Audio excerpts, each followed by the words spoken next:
ஸ்வர்ணம் அன்னம் தன்னில் அமரும் பெருமாளே எண்ணிலாத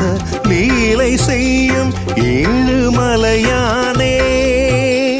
அன்னையாகி தந்தையாகி ஆளும் பெருமாளே அந்த மொழித வந்து நிற்கும் சேஷமலையானே ஏழுமலையானே சேஷமலையானே நின்னும் ஸ்வர்ணம் அன்னம் தன்னில் அமரும் பெருமாளே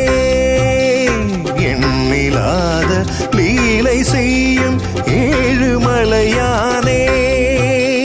அன்னையாகி தந்தையாகி ஆளும் பெருமாளே அந்த மொழிர வந்து நிற்கும்